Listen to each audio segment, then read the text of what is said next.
Graça e paz, meus irmãos. Nós vamos fazer a leitura da carta de Paulo a Tito, capítulo 2, versículos 1 a 10. Tito 2, 1 a 10 diz o seguinte, meus irmãos. Tu, porém, fala o que convém à sã doutrina. Quanto aos homens idosos, que sejam temperantes, respeitáveis, sensatos, sadios na fé, no amor e na constância. Quanto às mulheres idosas, semelhantemente, que sejam sérias em seu proceder, não caluniadoras, não escravizadas a muito vinho, sejam mestras do bem, a fim de instruírem as jovens recém-casadas a amarem ao marido e aos seus filhos, a serem sensatas, honestas, boas donas de casa, bondosas, sujeitas ao marido, para que a palavra de Deus não seja difamada. Quanto aos moços, de igual modo, exorta-os para que, em todas as coisas, sejam criteriosos. Torna-te, pessoalmente, padrão de boas obras. No ensino, mostra integridade, reverência, linguagem sadia e irrepreensível, para que o adversário seja envergonhado, não tendo indignidade nenhuma a dizer a vosso respeito.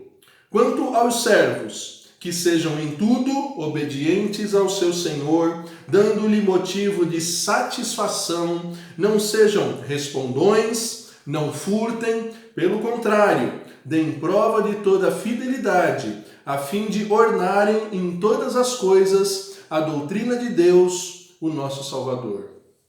Oremos. Pai bondoso, ilumina o nosso entendimento. Usa a minha vida para expor com clareza, com fidelidade, com linguagem sadia a Tua palavra, de modo que a Tua palavra seja vista nas nossas obras, nos nossos atos, em tudo que fizermos, para a honra e glória do Teu nome. Assim te pedimos e te agradecemos no nome de Jesus. Amém. Queridos irmãos, chegamos ao segundo capítulo da carta de Tito, uma carta onde Paulo ensina Tito a organizar uma igreja ou algumas igrejas no arquipélago de Creta. Ele já se apresentou como alguém que tem a missão, a vocação de promover a fé, uma fé que não é qualquer fé, mas a fé que é a dos eleitos, a de antes da fundação do mundo e revelada no tempo oportuno. Ensinou Tito a organizar a liderança da igreja com um critério claro de qualificações familiares, sociais, pessoais e pedagógicas ou teológicas, podemos dizer assim, e expôs a Tito as razões pelas quais essa organização devia ser feita, pois haviam obreiros desqualificados, obreiros que falavam coisas inúteis, mas que corrompiam casas inteiras por torpe ganância e que não tinham uma prática coerente com a profissão de fé que diziam ter. Eles não demonstravam na sua vida o conhecimento de Deus. E agora, Paulo vai ensinar Tito a organizar três classes da sociedade, três classes da igreja, três áreas essenciais da igreja. Nós vamos falar primeiramente da classe dos idosos. Os idosos que estão tão em evidência com esse evento do coronavírus que fragiliza muito mais os nossos irmãos, as nossas irmãs acima de 60, 65 anos. A discussão anda muito atual sobre a importância dos idosos, sobre os cuidados que devemos ter com os idosos. E nós vamos ver que nos versículos 2, 3 e 4 é mostrado o papel importantíssimo dos idosos na igreja, na sociedade, na família. Meus irmãos, versículo 2, Paulo diz para os homens idosos, ou seja, homens já maduros, não dá para precisar que idade ele estava dizendo aqui, se era acima de 65 anos, como nós temos a classificação hoje.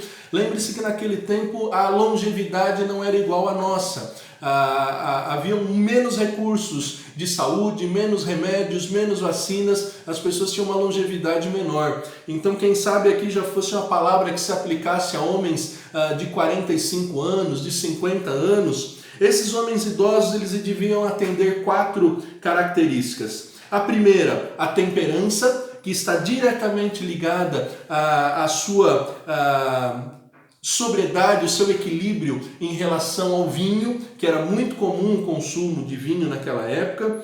Em segundo lugar, eles deviam ser sensatos, homens cuja sua prática, o seu testemunho, o seu exemplo fosse tal que não verificasse nessa prática nenhuma incoerência, nenhum escândalo. Esses homens deviam ser respeitáveis, ou seja, o que eles fizessem, o que eles falassem, devia inspirar respeito. Às vezes nós vemos que alguns homens, pelo passar da idade, já não se preocupam mais com o modo de vestir, com o que falam, assumem às vezes uma postura de até palhaços. Eu cito aqui, na minha opinião, o apresentador de televisão Silvio Santos. Ele é um grande exemplo, é um homem extraordinário, mas me parece que agora, já na sua avançada idade, ele não está muito preocupado com o que fala, com o que faz, e às vezes trata algumas mulheres, algumas pessoas que vão ao seu programa com completa irreverência e chegando até a ser inconveniente. Eu me lembro de um professor que ensinou que em determinado momento um circo pegou fogo.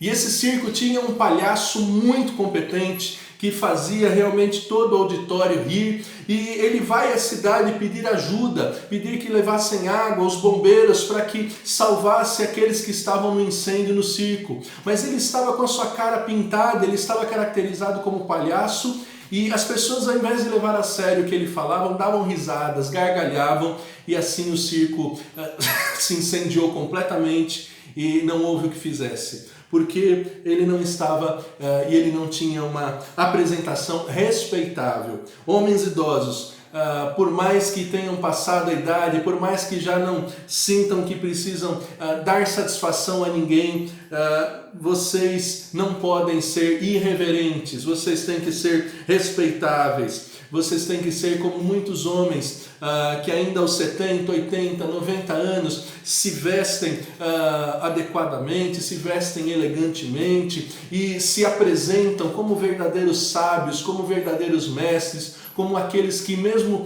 com suas bocas caladas dão verdadeiras lições de postura, de sabedoria. E é isso que Paulo está dizendo aqui, que esses homens não deviam ser dados ao vinho, deviam ser respeitáveis, sensatos e sadios. Sadios em 3 aspectos. Na fé, não podem e não podemos ter qualquer fé. A fé deve ser baseada nas Escrituras Sagradas. A fé deve ter como conteúdo o que o Evangelho nos traz. A fé não pode ser uma fé sem um embasamento bíblico. E quando essa fé genuína, ainda que como um grão de mostarda, tem todo o potencial, tem toda a capacidade que a palavra de Deus, que é o poder de Deus, o dunamis, né, de onde vem dinamite de Deus, transforma uma vida, essa fé sadia vai levar ao amor, que é a prática da palavra de Deus. Fé sem obras é morta. A fé sadia conduz à prática do amor. O amor que é a lei de Deus. O próprio Senhor Jesus explica que os grandes mandamentos são amar a Deus sobre todas as coisas, de todo o coração, de todo entendimento, com toda a nossa força, e amar ao próximo como a nós mesmos. Disso depende toda a lei, disse o Senhor Jesus. Ou seja, quem tem uma fé adequada sobre a revelação de Deus, sobre a palavra de Deus, vai colocar em prática o amor a Deus, não tendo uma outra direção, um outro Deus, um outro ídolo, honrando o nome do Senhor, não blasfemando e guardando um dia, como o dia de hoje, para honrar, para abençoar, para se santificar, para descansar na presença de Deus. Esse é o amor a Deus. E o amor ao próximo é como estamos vendo Paulo ensinar: honrar aos mais velhos, honrar aos pais, não matar, não roubar, não adulterar, não dizer falso testemunho e não cobiçar o que é do próximo. Assim a lei vai sendo cumprida e o amor vai sendo praticado, o amor sadio. E mais, queridos, mesmo que sejam idosos, essa fé sadia, esse amor sadio não pode ser momentâneo, não pode ser parcial. Não existem aposentados na igreja. A fé cristã não dá espaço para que irmãos se aposentem e digam: olha, eu já fiz o suficiente, eu já fui sadio na fé, eu já fui sadio no amor, agora eu posso esperar a volta de Cristo, eu posso esperar o fim da minha vida sem continuar progredindo na fé, progredindo no amor. Ele diz: sejam sadios na constância, continuem sempre, todos os dias, sendo sadios na constância. Assim devem ser os homens idosos. E semelhantemente, versículo 3 vai dizer sobre as mulheres idosas. As mulheres idosas, elas devem ter um procedimento sério, elas devem ser sérias em seu proceder. Palavra grega que é hierópropes, ou seja, própria para o templo. As mulheres idosas não podem praticar fora do templo, fora da comunhão dos santos, aquilo que não serve para ser praticada quando elas estão na comunhão. O comentário de João Calvino sobre esse texto diz que há 5 séculos atrás já existiam mulheres idosas que se vestiam inapropriadamente. E ainda hoje a gente percebe às vezes mulheres idosas tentando se vestir como se fossem menininhas, como se fossem mocinhas. Não é assim que deve acontecer, e não apenas nas vestimentas, mas em todas as práticas. Há tempo para tudo, e o tempo da idade idosa, chamada hoje melhor idade, é o tempo de ter procedimento, de ter um procedimento responsável, de ter um procedimento coerente, um procedimento honrado. Essas mulheres idosas também, elas não deviam ser caluniadoras. Ou seja, desde os tempos de Paulo e Tito, já existiam, com todo respeito, meus irmãos, algumas velhas fofoqueiras. Não há espaço para que mulheres cristãs, filhas de Deus, verdadeiras princesas no reino de Deus, usem o seu tempo ocioso, usem as suas línguas para difamar, para falar mal de ninguém. Se é para os homens idosos serem sadios no amor, as mulheres idosas não têm liberdade para quebrar o nono mandamento, lá de Êxodo 20:16, Deuteronômio 5:20. Ninguém, nem homem idoso, nem mulher idoso, nem jovem, nem criança tem o direito de falar mal dos outros, de difamar, de fofocar. E ao invés de usar as suas línguas difamando, essas mulheres deviam ser mestras do bem. Mestras do bem. Mas para ensinar, elas não deviam ser escravizadas ao vinho. A exemplo dos homens idosos que não deviam se entregar ao destempero, ao desequilíbrio do consumo do vinho, do consumo de bebidas alcoólicas, a mulher idosa também ela não devia ser escrava do vinho. Provérbios, capítulo 20, versículo 1, vai nos falar claramente do quanto é sério não ser dominado pelo vinho ou por bebidas fortes. Veja, o vinho é escarnecedor e a bebida forte alvoraçadora. Todo aquele que por eles é vencido não é sábio. Todo aquele que por eles é vencido não é sábio. O vinho é escarnecedor, alvoraçador. Ele dá luz àquilo que é natural da corrupção humana, da natureza pecaminosa, da nossa carne. Por isso o apóstolo Paulo diz: não vos embriagueis no vinho, onde há dissolução, desperdício de todo tipo de coisa, mas enchei-vos do Espírito. O Espírito que supre carências afetivas, supre na solidão, Espírito que dá coragem, Espírito que anestesia tantas aflições da vida, que faz com que as dores da vida sejam suportáveis. não é o vinho, não é a bebida que nos faz suportar as dificuldades da vida. E assim, com essa sobriedade, essas mulheres serão mestras do bem para instruir as mais jovens. Como são urgentes as lições das mulheres idosas, aquelas que já venceram 25 anos de casamento, 50 anos de casamento e podem ensinar as mais jovens. O hino 325 do Inário Novo Cântico, hino Aspiração Feminina, que é um hino que cantamos sempre quando estamos reunidos com as mulheres da igreja, com a SAF, na sua quarta estrofe diz que a SAF, Sociedade Auxiliadora Feminina, é a escola de piedade. Como é urgente, irmãos, que tenhamos lições sobre essa escola de piedade. E aí o texto vai dizer, no versículo 4, que os jovens vão ser beneficiados com o bom procedimento dos homens e das mulheres idosas. Mais especificamente, as mulheres recém-casadas vão ser ensinadas pelas mulheres idosas, por aquelas mulheres sensatas, não escravizadas ao vinho, não fofoqueiras e mestras, verdadeiras professoras do bem. E 6 lições essas jovens recém-casadas vão aprender com as mulheres idosas. Por isso é tão urgente que mulheres jovens se integrem com mulheres mais experientes, com mulheres idosas. Não convém que as mulheres jovens da igreja fiquem separadas das mulheres mais experientes. Não. Hoje nós vemos muitas irmãs que casam e não sabem como dominar a sua casa, casam, não sabem como dar conta das responsabilidades, casam, não sabem como cuidar dos seus filhos. E queridos, universidade nenhuma vai ensinar isso, curso nenhum vai ensinar isso, senão a experiência daquelas que já passaram por isso, daquelas que já venceram 25 anos, 50 anos de casamento.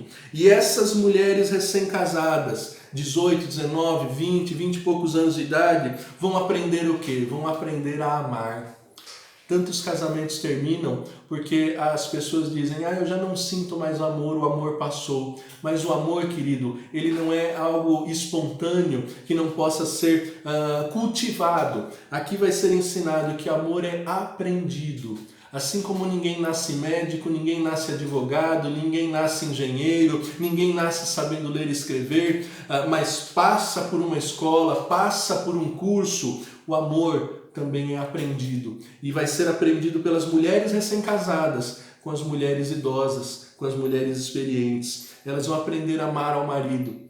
Amar ao marido não é algo, às vezes, espontâneo, mas é algo que pode ser aprendido, desenvolvido e, assim, um casamento ser mantido, honrando o voto de que só a morte os separa, honrando o voto de ficar junto na alegria e na tristeza, na saúde ou na doença, na pobreza ou na riqueza, honrando aquele voto diante de Deus. Então, queridas irmãs, aprendam a amar os seus maridos com as mulheres mais experientes. Procurem as suas mães, as suas avós, irmãs da igreja, para que lhes deem essas lições. Também aprendam a amar os seus filhos. Há muitas mulheres que não conseguem cuidar devidamente do filho porque ainda não aprenderam a arte, a ciência de amar os seus filhos. Então busquem essas lições, irmãs mais jovens, irmãs que estão lidando com a dificuldade no início de um casamento, não sofram sozinhas, busquem o ensino, o apoio de mulheres mais experientes na igreja. Sejam sensatas, ou seja, não deem mau testemunho, não sejam aquelas que falam uma coisa e fazem outra, dizem ser cristãs, mas têm uma vida que desonra o nome de Deus. Sejam honestas, queridos. Já naquela época eu creio que havia o golpe do baú. Já naquela época, eu creio que haviam pessoas que se uniam em laços familiares só por interesses financeiros. Queridos, ainda hoje, minhas irmãs, quantos casamentos estão destruídos por falta de honestidade na gestão financeira da família, por falta de honestidade no uso do cartão de crédito. Não sejam desonestas. Não sejam aquelas que fazem aquilo que não está em conformidade com a combinação com seus maridos. Não, sejam honestas, sejam boas donas de casas. Veja, as mulheres cristãs, Elas precisam saber fritar ovo. Elas precisam saber como cuidar da aparência dos seus filhos, do seu marido, das roupas.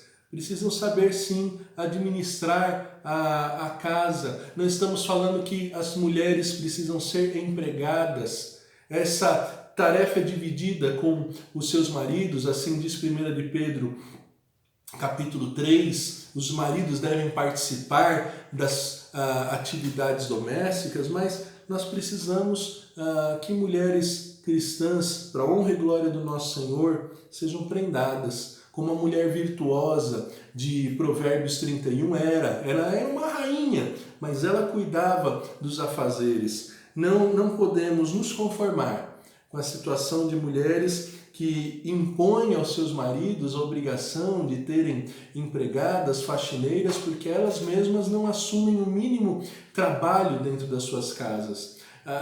Queira Deus que todos tenham condições de empregar pessoas para que façam a faxina, para que lavem a roupa, mas sabemos que é a exceção, não é a regra. Nem todos podem. Por isso, minha irmã, se você casou, se você tem um marido, se você tem filhos, ainda que você seja jovem, honre as suas responsabilidades no lar. Não deixe o seu lar ficar numa condição que a vigilância sanitária, se entrar, vai interditar. Não, queridas, e sejam bondosas. Nesse tempo de crise eu tenho visto mulheres se organizando para produzir, por exemplo, máscaras. Sejam bondosas. Produzam, socorram, sejam mulheres que socorrem. E por fim, queridos, na organização familiar, mulheres mais jovens, entendam, se vocês casaram, agora a liderança dos seus lares, a organização dos seus lares está sob a direção dos seus maridos. Efésios capítulo 5 diz que nós devemos nos encher do Espírito Santo, versículo 18, falando com salmos, hinos e cânticos espirituais, e nos sujeitando uns aos outros no temor de Cristo. Aqueles que se submetem ao senhorio de Cristo, inevitavelmente terão líderes sobre a sua vida, seja no papel familiar, seja na sociedade, com as autoridades instituídas. E hoje em dia as pessoas não querem se submeter, todo mundo quer ser chefe, todo mundo quer mandar, mas, queridos, sempre vai haver uma área na vida em que teremos que nos submeter. E aqui, na família, desde a fundação do mundo, desde Adão e Eva, o homem era o cabeça da mulher. Jesus Cristo veio e no seu evangelho ele registra que essa organização continua, que a presença do pecado não mudou essa organização. Então, queridas irmãs, na hora de ter uma palavra final, na hora que não há um consenso na casa, admita a liderança do seu marido. Ainda que ele esteja errado, Deus vai abençoar a sua casa por meio de um erro do seu marido que você tenha admitido com a condução de alguma forma que ele entendeu que era como devia. Obviamente, não se submetam no pecado, não se submetam na direção de coisas desonestas, na direção de coisas que não sejam a prática do amor, mas em pequenas coisas. Em se o carro deve ser preto ou vermelho, em se o sofá deve ser branco ou cinza, essas pequenas coisas. Se necessário, admita a liderança e seja sujeita ao seu marido. Não desonre o seu marido, não desrespeite o seu marido. E isso tudo para quê? Para que a palavra de Deus não seja difamada. O texto diz que quando as mulheres jovens cumprem esses requisitos, amam o marido, amam o filho, são sensatas, são honestas, são boas donas de casa, são bondosas, se sujeitam ao marido, a palavra de Deus não é difamada, porque nós somos a propaganda da Bíblia, nós somos a única Bíblia que o mundo lê, nós somos a igreja que aqueles que não entram no templo conhecem. E se nós não praticamos o que está na palavra, qual vai ser a propaganda? O que vai ser falado? As pessoas vão falar: o que adianta? Ela vai na igreja e desonra o marido. O que adianta? Ela vai na igreja, mas é desonesta. O que adianta? Ela vai na igreja, mas ela não cuida dos filhos. É isso que vai ser dito, minha irmã. Então, cuidado. Você, mulher jovem, você, mulher idosa, ensine a mais jovem a honrar essas prescrições, para que o nome de Deus não seja difamado, para que a igreja do Senhor Jesus seja conhecida como povo sábio, que desperta a curiosidade, o interesse, a simpatia daqueles que não conhecem o Senhor. Cuidado, que propaganda você tem feito da palavra de Deus com a sua prática, com a sua vida. E não apenas as mulheres jovens, mas aos homens, versículo 6, quanto aos moços, exorta-os igualmente em todas as coisas serem criteriosos. Eu trabalhei quase 20 anos na área de qualidade e eu tinha critérios para aprovar um lote, para aprovar peças, para aprovar máquinas. Eu tinha um desenho, eu tinha uma norma e às vezes por não atender um critério eu tinha que chegar numa fábrica e falar: pode sucatear tudo isso aí, pode jogar tudo isso aí fora porque não atendeu um critério, pode refazer tudo de novo. E aí eu te pergunto, meu irmão jovem, rapaz, novo, quais são os critérios que você tem usado para tomar suas decisões? Você tem usado o critério da beleza, da estética exclusivamente? Você tem usado o critério financeiro, ou seja, aquilo que rende mais, isso é o que deve ser seguido? Você tem usado o critério acadêmico, ouvindo apenas aqueles que são diplomados, doutorados, pós-doutorados, prêmios Nobel, só esses têm recebido a sua atenção? Ou você tem usado o critério do amor, o critério da lei do Senhor? Você tem seguido exclusivamente aquilo que a palavra de Deus diz, ainda que isso não conduza você entre escolher namorar com uma moça que é Miss Brasil, mas não conhece a palavra de Deus, e namorar com uma moça que é muito bonita, talvez não tão bonita quanto aquela Miss Brasil, mas que tem no seu interior o Espírito Santo, tem o conhecimento da palavra, está capacitada a amar aos seus filhos, a amar você, a ser sensata, honesta. Qual tem sido a sua escolha na hora de desenvolver um relacionamento afetivo, de se preparar para um namoro, para um noivado, para um casamento? Você tem buscado uma mulher prudente, uma mulher segundo a vontade de Deus? Qual tem sido o teu critério?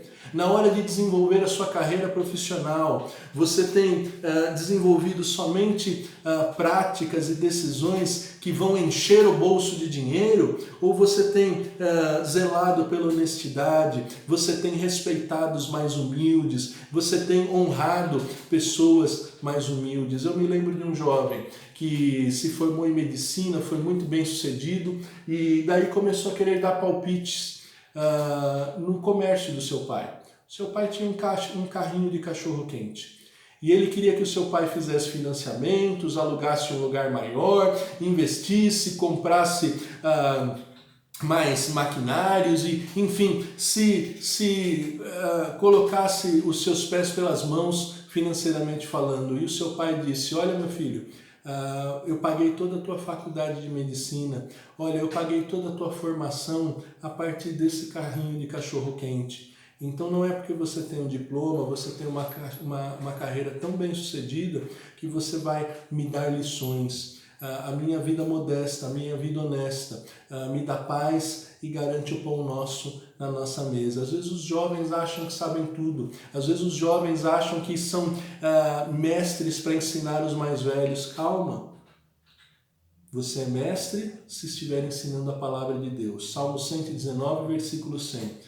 A tua palavra me faz mais sábio do que os idosos. Agora, se você não está ensinando, se o teu critério não é a palavra de Deus, se o teu critério são apenas os diplomas, se o seu critério são apenas os resultados pragmáticos, cuidado, você não está seguindo os melhores critérios. Você pode estar deixando de lado princípios do amor cristão e da palavra de Deus e assim não estar andando pelos caminhos corretos. Então, princípios para idosos, homens e mulheres, princípios para jovens, mulheres recém-casadas e moços que devem ser criteriosos. E, por fim, princípios para os obreiros. Obreiros na igreja, obreiros na sociedade. Servos na igreja, servos na sociedade. Paulo diz assim para Timóteo: tu, porém, ou seja, tu que é um servo de Deus, um obreiro na casa de Deus, Fala o que convém à sã doutrina. Timóteo, não abra a boca para falar nada que não seja de acordo com a doutrina saudável, a doutrina embasada na palavra de Deus. Algumas pessoas não gostam de doutrina, mas vale lembrar que quando Jesus ensinava, as pessoas se maravilhavam do seu ensino e da sua doutrina. Doutrinas são as ideias que surgem a partir da conexão de textos e de versículos, e a igreja cristã sempre teve doutrinas embasadas pela junção de textos bíblicos com textos bíblicos. Isso Paulo diz também para Timóteo. Ele diz, tu, porém, permanece naquilo que você aprendeu de mim, permanece naquilo que você aprendeu desde a infância, com a sua mãe, com a sua avó, permanece nas Sagradas Escrituras. E no versículo 7 ele vai dizer, torna-te um padrão pessoalmente das boas obras, ou seja, não adianta falar e não fazer. Torna-te um exemplo. Como Jesus disse, vocês são a luz do mundo e vocês devem praticar as boas obras para que pelas suas boas obras essa luz brilhe e os homens glorifiquem a Deus. Então, o obreiro cristão, o pastor, o evangelista, o presbítero, o professor, o mestre, ou seja, todo aquele que proclama a palavra de Deus, ele deve ser tal que fala e faz aquilo que é exemplar. Versículo 7 ele diz, mostra integridade, reverência, linguagem sadia e irrepreensível. Ou seja, integridade, o que falar produza, fé e obras, ensino e prática conforme a palavra de Deus.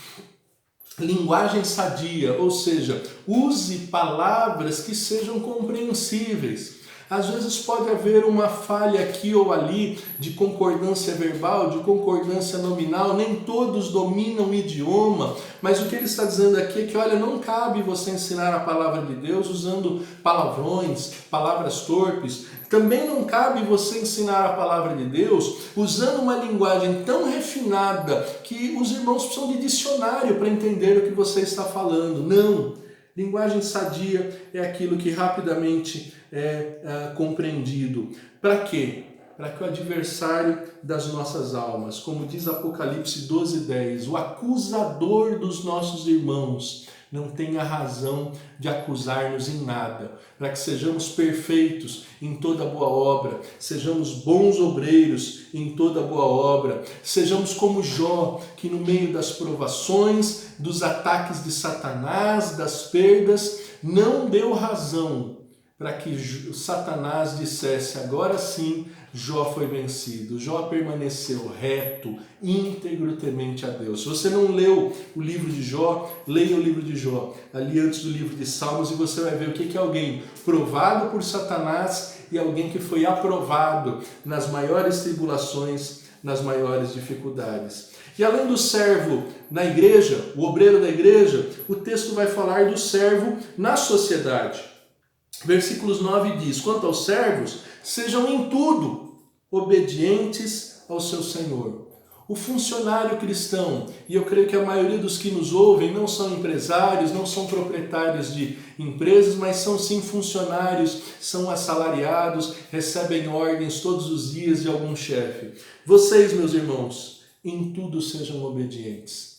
A gente vive uma época difícil. O presidente manda sair de casa, o governador manda ficar dentro de casa. O teu chefe está dizendo o quê? Você tem que responder para o teu chefe direto. Numa hierarquia, o soldado responde para o cabo. Numa hierarquia, o soldado não responde direto para o coronel. Então, ainda que o coronel mande uma coisa e o sargento, o cabo, mande uma coisa para o soldado, esse soldado vai responder o seu imediato direto. E se o coronel discordar, é o seu superior que vai ser disciplinado pelo alto comandante. O que o teu chefe tem dito para você fazer? Faça. Se não é pecado, se não é para fazer o mal, para desonrar o homem de Deus, faça. Como diz o texto no versículo 9, dando motivo para o teu chefe satisfação. Queridos, os filhos de Deus precisam ser aqueles funcionários que os seus patrões olhem e falam, graças a Deus que eu tenho um funcionário assim. Graças a Deus que eu tenho um filho de Deus na minha equipe, na minha companhia. Nós precisamos ser assim, e às vezes isso não tem acontecido. Às vezes os crentes têm dado mau testemunho, têm sido desonestos, têm sido aqueles que chegam atrasados, têm sido aqueles que não cumprem suas responsabilidades, e algumas pessoas, por essas experiências infelizes, já não querem mais contratar crentes, não querem contratar evangélicos. Não pode ser assim. Nós devemos ser os melhores. Eu ainda me lembro, em 1999, quando eu fui pela primeira vez contratado por uma multinacional. Eu era um estagiário, tinha 3 anos de vida cristã, e a gerente de RH me perguntou: por que eu devo te contratar? E eu disse: porque eu sou cristão, e tudo que eu fizer é para que o nome do meu Deus seja glorificado. Eu vou fazer sempre o melhor para que isso seja culto e louvor a Deus. Ela virou para mim e falou: puxa, eu já entrevistei muitas pessoas, mas é a primeira vez que alguém me responde assim. Isso deve ser a nossa resposta e deve ser a nossa prática, irmãos. Como diz o versículo 9, servos, funcionários, não sejam respondões. Às vezes, no convívio nas empresas, é preciso engolir alguns sapos, contar até 10. Às vezes o chefe é arrogante, às vezes o chefe é até incompetente, e a gente deve ter paciência e obedecer na expectativa de que no Senhor o nosso trabalho não é vão. Efésios 6, de 5 a 8, vai dizer o seguinte, Efésios 6, de 5 a 8. Quanto a vós outros servos, obedecei ao vosso Senhor segundo a carne, com temor e tremor, na sinceridade do vosso coração, como a Cristo, não servindo à vista, como para agradar a homens, mas como servos de Cristo, fazendo de coração a vontade de Deus, servindo de boa vontade como ao Senhor e não a homens, certos de que cada um, se fizer alguma coisa boa, receberá isso outra vez do Senhor, quer seja servo, quer livre. Querido, por mais difícil que seja a tua profissão, por pior que seja o teu ambiente de trabalho, Deus está vendo. E se você for fiel, se você for exemplar, se você for alguém que não dá motivo para o seu patrão te reprovar e dizer mal contra o teu resultado, contra o teu trabalho, Deus é fiel e você vai ainda desfrutar do resultado disso que você tem semeado. Não sirva apenas ao seu patrão, sirva a Deus. Importa obedecer a Deus do que obedecer aos homens. Às vezes os homens vão mandar que sejamos mentirosos, sejamos desonestos. Nisso você desobedeça ao seu Senhor. Não seja um mentiroso, não seja um desonesto, não seja um profano. Mas se é ali na produtividade, se é ali no seu serviço, seja fiel. Seja um Onésimo, que depois de convertido era um escravo inútil, mas passou a ser um escravo tão útil que Paulo e o seu senhor Filemão viam nele utilidade e até disputavam no bom sentido a companhia, a presença desse escravo. Depois você veja isso em Filemão 1:11. Para quê, queridos?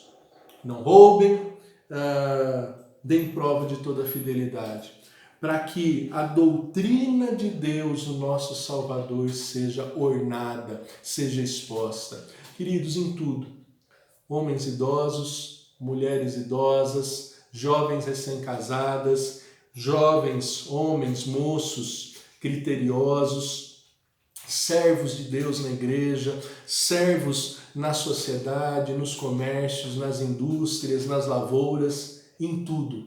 A doutrina de Deus deve transparecer. A boa teologia cristã, embasada na genuína e pura palavra de Deus, deve ornar, deve brilhar, de modo que as pessoas de longe reconheçam que nós somos diferentes, que nós somos diferenciados para a glória do nosso Deus. Que assim seja a tua vida, que assim seja a tua família, que assim seja a tua sociedade, que assim seja o teu ambiente de trabalho. Que o nome de Deus seja louvado com a prática dessas palavras. Mas se não tem sido assim, curva a tua cabeça.